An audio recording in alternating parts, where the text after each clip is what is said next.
మళ్ళీ చాలా రోజుల తర్వాత మిమ్మల్ని అందరినీ కూడా కలవడం ఆనందంగా ఉంది. సో ఈ రోజు మీ ముందుకు రావడానికి కారణం ఏమిటంటే, యాజ్ ఏ ప్రెస్ మీ అందరికీ తెలిసి ఏం జరుగుతుందో, అయినప్పటికీ ఒక పొలిటికల్ పార్టీ రిప్రజెంటేటివ్గా ఈ విషయాలు ప్రజలకు చెప్పాల్సిన అవసరం మాకుంది కాబట్టి మేము ముందు ఈరోజు కూర్చున్నాం. ముఖ్యంగా మన విశాఖపట్నంలో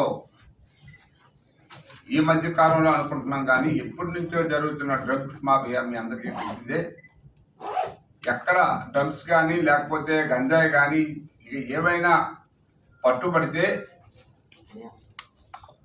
ఆంధ్రప్రదేశ్ రాష్ట్రంలో విశాఖపట్నం హెడ్ క్వార్టర్గా ఈ డ్రగ్స్ మాఫియా తయారైంది.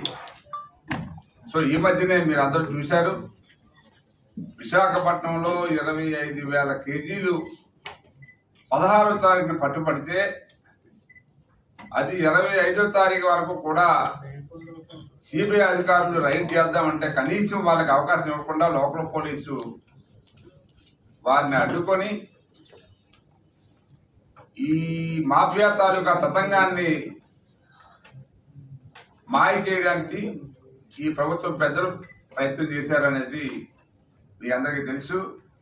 సుమారు 25,000 కేజీలు అంటే జనం కానీ మిగతా పెద్దలు కానీ చెప్పేది ఏంటంటే దాని వాల్యూ సుమారు 50,000 కోట్ల రూపాయలు ఉంటుందనేది మరి ఎంత ఘోరమైన మరి ఈ మాఫియా నాకు అర్థం కాలేదు. బ్రెజిల్ నుంచి ఇక్కడ కంటైనర్లో రావడం అంటే మరి ఎట్లా తీసుకొచ్చారో ఎవరికి కూడా అర్థం కాని పరిస్థితి.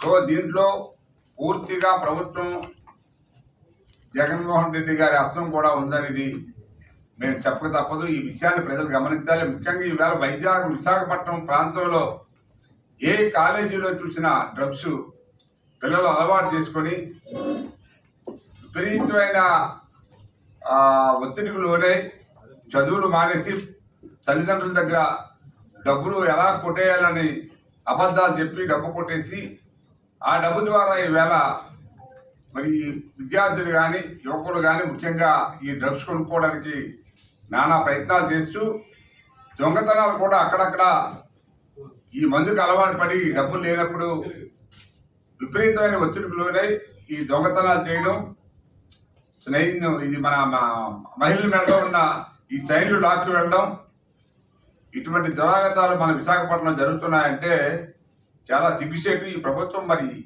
ఈ విశాఖపట్నాన్ని పెద్ద రాజధాని చేస్తామని చెప్పి పెద్ద పెద్దలు మరి వాళ్ళకి సిగ్గు ఎగ్గు ఏమి లేకుండా ఈవేళ విశాఖపట్నాన్ని సర్వనాశనం చేస్తా ఉన్నారు.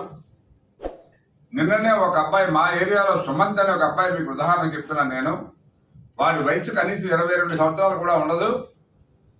విపరీతమైన డ్రగ్స్ వాడి మెంటల్ వచ్చేసిందంట. నేను ఇప్పుడు ఈరోజే నా ఫోన్ చూపిస్తాను. నేను మన Visakhapatnam superintendent of police dental అది మెంటల్ కాలేజీ ఆ మెంటల్ హాస్పిటల్ సూపరింటెండెంట్కి ఫోన్ చేస్తే అతను ట్రీట్మెంట్కి ఇటువంటి విద్యార్థులు యువకులు చాలా మంది ఈ మధ్య ఈ హాస్పిటల్లో జాయిన్ అవుతున్నారని చెప్పడం జరిగిందంటే మరి ఏపీలో అభివృద్ధిలో నెంబర్ 1లో ఉన్న ఆంధ్ర రాష్ట్రాన్ని ఈవేళ ఈ డ్రగ్స్, కొకైన్, గంజాయి ఇవన్నీ సరఫరా వాడకంలో నెంబర్ 1 చేశారు జగన్మోహన్ రెడ్డి గారు. మరి ఇంత దౌర్భాగ్యమైన పరిస్థితిలో ప్రజలు తెలుసుకోవాల్సిన అవసరం ఏముందంటే, మరొక్కసారి ఇటువంటి క్రూరమైన ముఖ్యమంత్రికి అధికారం ఇస్తే ఈ రాష్ట్రం మళ్ళీ అధోగతి పాలు, క్రైమ్ ల్యాండ్ అయిపోద్ది విశాఖపట్నం. చాలామంది ఉద్యోగులు ఏమనుకుంటారంటే, ఎక్కడ ఉద్యోగం చేసినా వారి యొక్క రిటైర్మెంట్ తర్వాత ఈ విశాఖపట్నంలో ప్రశాంతంగా జీవిద్దామని ఎంతో మంది ఇక్కడ ఇల్లులు కట్టుకొని నివసిద్దామంటే ఇప్పుడు వాళ్ళు రావడానికి భయపడే పరిస్థితి క్రియేట్ చేశారు. ఎంత చక్కని వాతావరణం! ఈ విశాఖపట్నాన్ని అమెరికాలో ఉన్న శాన్ ఫ్రాన్సిస్కో టౌన్తో పోతుంది. మనం సేమ్ అదే రస్తాలు ఉంటాయి ఇక్కడ, మేము చూసాం. అటువంటి విశాఖపట్నాన్ని ఈ డ్రగ్స్ మాఫియాగా తయారు చేసిన ఈ ప్రభుత్వాన్ని ప్రజలు కానీ దించకపోతే మన జీవితాలు మనమే నాశనం చేసుకున్నట్టు అవుతుందని చెప్పి మీ ద్వారా ప్రజలకు మనవి చేస్తున్నా. మరి మొన్ననే ఈ ఏదైతే మనకి 25,000 కేజీల మరి ఈ గంజాయి, ఈ డ్రగ్స్ ఇవన్నీ కూడా కొకైన్ పట్టుకున్నారో ఇవన్నీ కూడా సిబిఐ ఎంక్వైరీ చేస్తే కనీసం ఎంక్వైరీ చేయడానికి పర్మిషన్ ఇవ్వట్లేదు. పోలీసులు దాన్ని మాఫియా చేద్దామని ప్రయత్నం చేస్తే మొత్తం మీద మీ ప్రెస్ వాళ్ళ దయ వల్ల, మిగతా ఈ కొంత సిబిఐ వల్ల కూడా ఈ వ్యవహారం బయటకు వచ్చింది. దీని ద్వారా మరి మీకు తెలుసు, ఇక్కడ ఈ పూర్ణచంద్రరావు అని చెప్పి వైసీపీ సీనియర్ నాయకుడు ఇందులో ముఖ్యమైన పాత్ర పోషించాడు. మరి ఒక ఆక్వా కంపెనీ పేరు మీద ఈ కంటైనరు, ఈ ఆక్వా ఫుడ్స్ పేరు మీద తెప్పించి అందులో ఈ డ్రగ్స్ ఏవైతే ఉన్నాయో ఇవన్నీ కూడా మీకు విషయం ఏమిటంటే యాక్చువల్ డైరెక్ట్గా డ్రగ్స్ రూపంలో రావటం లే, దాంట్లో ఏదో ఒక కెమికల్ మిక్స్ చేసి ఒక కెమికల్ లాగా దాన్ని మనం కంటైనర్ ద్వారా కెమికల్ తీసుకొస్తున్నాం అనే పేరుతో రాసి ఆ కెమికల్ని అందులో కొంచెం సపోజ్ కేజీ కొకైన్ కానీ లేకపోతే ఏదైనా ఉందనుకోండి, అందులో ఒక స్మాల్ క్వాంటిటీ ఈ కెమికల్ మిక్స్ చేసుకొని తర్వాత తెచ్చి వేరు చేసుకోవచ్చు అంటారు. ఆ ప్రాసెస్ కూడా మనకు తెలీదు. అంత ఘోరంగా 25,000 కేజీల్లో మరి కేజీకి 100 గ్రాముల చొప్పున అది మిక్స్ చేసి తెచ్చారట. అది ఎంత నీచమైన, మరి కనిపెట్టలేకపోయింది, గవర్నమెంట్ కూడా కనిపెట్టలేకపోయింది. అంటే బ్రెజిల్ నుంచి ఎక్కడ దాకా వచ్చింది. మరి బ్రెజిల్ నుంచి వచ్చిన కంటైనర్నే మనం స్ట్రైట్గా వచ్చిందాన్నే మనం పట్టుకోలేకపోతే ఇక మామూలుగా జొడ్డిదారుల్లో వచ్చిన ఎన్నో గంజాయి, కొకైన్, మిగతా చాలా ఉన్నాయి, హెరాయిన్, ఈ మార్పిన్, ఇవేవో రకరకాల మందులు ఇందులో రాశారు. తర్వాత ఇందులో ముఖ్యమైన పాత్ర ఆశా ట్రేడర్స్ అని కాకినాడ ఎమ్మెల్యే చంద్రశేఖర్ రెడ్డి గారి పాత్ర కూడా చాలా ఎక్కువ ఉందని చెప్పి మనకు తెలిసింది. అది కూడా ప్రభుత్వం సిబిఐ మీ ద్వారా కోరుతున్నా. ముఖ్యంగా ఎక్కడ లేని గంజాయి మనకి విశాఖపట్నంలో దొరుకుతూ ఉంది. కనీసం చాలా మంది ఏంటంటే ఈ మందు కొనుక్కొని తాగడానికి డబ్బులు లేకపోతే చాలా చీప్గా దొరుకుతుంది గంజాయి మన విశాఖపట్నంలో అయితే.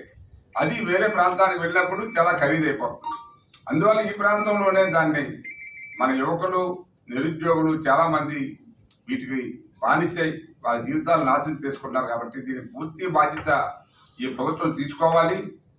జగన్మోహన్ రెడ్డి ప్రత్యేకంగా మరి తీసుకోవాలి. అతను యువతని బాగు చేశాను, ఈవేళ కొన్ని వేల ఉద్యోగాలు వస్తాయని చెప్పి ఈవేళ సాక్షిలో పెద్ద ఓదర వడ్డీ పెద్ద హెడ్డింగ్ వేసి పెట్టారు.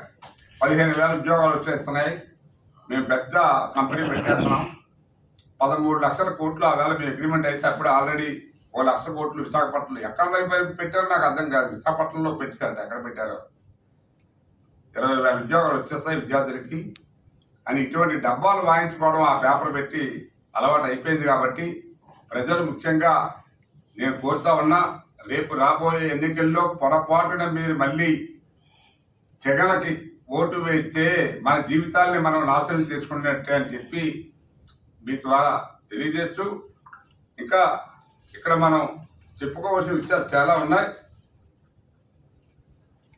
ఇక్కడ ఈ పరిపాలన కూడా ఈవేళ అధికారులు తెగించి మరీ ఎలక్షన్ కమిషన్ కంట్రోల్ ఉన్నా కూడా ఎవరు కూడా భయపడకుండా కొంతమంది అధికారులు ఈ వైసీపీ సహకరిస్తూ ఎంతసేపు తెలుగుదేశం పార్టీ వాళ్ళు చేస్తున్న ఏదైనా చిన్న చిన్న లోపాలు ఉంటే వాటిని ఎత్తి చూపగానే వెంటనే స్పందించే అధికారులు మరి వైసీపీ లీడర్లు కానీ వైసీపీ నాయకులు కానీ చేస్తున్న ఈ అరాచకాలు ఏవైతే వయలేషన్స్ ఉన్నాయో ఎలక్షన్ కమిషన్ మరి సీరియస్గా తీసుకోకపోవడం చాలా అన్యాయం.